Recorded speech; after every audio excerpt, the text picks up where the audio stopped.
And of course, as you know, Pat, the main people who are ending up really sick are unvaccinated, and that's holding true across the world now. So in the US, for example, they reckon 80% of all deaths and severe illnesses are in the unvaccinated. So in other words, there will be some people getting infected who are vaccinated, but it's a minority. And the advice remains the vaccine is your best protection as ever. We were delivered something wrongly called vaccines.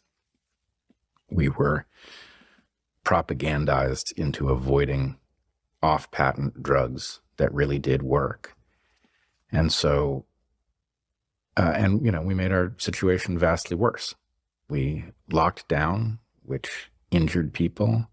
We put masks on children, which literally disrupted their normal developmental processes.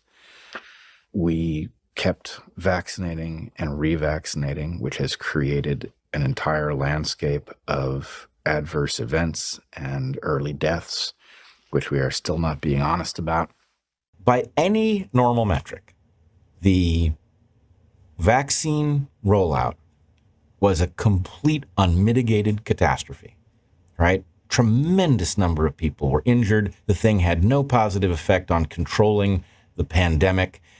It created all kinds of uncertainty about medicine. It embarrassed the profession. Unmitigated disaster. We need to ensure that we put the interests of people who are vaccinated first, but to those who are unvaccinated, who are being so selfish, I think the message from government has to be, we're going to stand up for those who are being responsible. Very much. More extensive use of digital COVID certification. At the moment, it's largely used in hospitality, it's used in international travel. I think it pretty much should be used everywhere at this point, going to a match, going to your local barber, going pretty much everywhere. And you know what, at the moment, those who aren't vaccinated, and some have chosen, some are unable to be vaccinated, they're largely kept out of that. There's a bit of an inequality to all of this, and we constantly get emails into our constituency offices about this.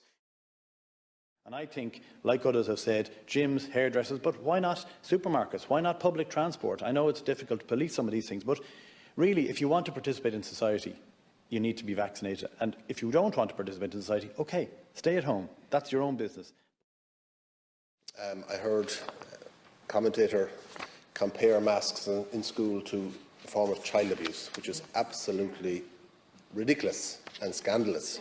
And it's an insult to anybody who has unfortunately suffered a form of child abuse. Masks are an inconvenience. They're a bit of a pain. That's it. That's as much as they are, as I said, except if you have a medical condition. And most children will have no issue. They'll see them as being, they'll see them as what grown-ups do and wear and have, and they'll probably enjoy it to a form.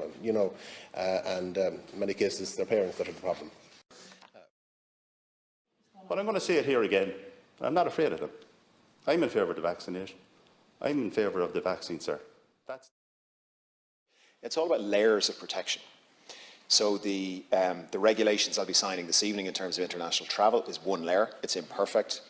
Hotel quarantine would be another layer. It's imperfect. And we have home quarantine in place for the 7 listed countries. I don't believe that we're using the vaccination infrastructure that we've built to its optimal. I really believe that the COVID certificate should be used far more widely. I cannot understand why the COVID certificate isn't required for access to gyms, hairdressers, hotels, events and other such events that take place around the country. And this is the only way. This is the only way to proceed.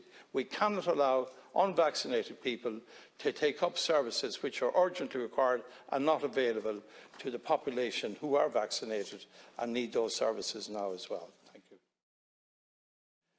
When the history of this time is written, historians will see that the people of the country were dealt with and cared for by people to the absolute best of their ability, who didn't get everything right.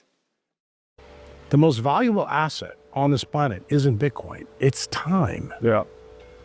And these people have stolen time from us. They've stolen it from a lot of people that did understand allodial title. And maybe a lot that didn't, but the point I'm trying to make to you is if we don't right this wrong, this isn't about white collar crime. We need heads on a platter. We need to go back and read the Constitution about what treason and traders get.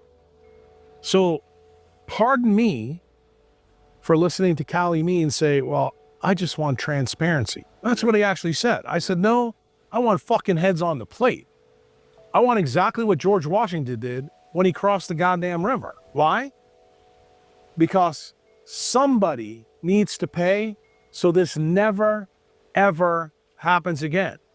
Ever.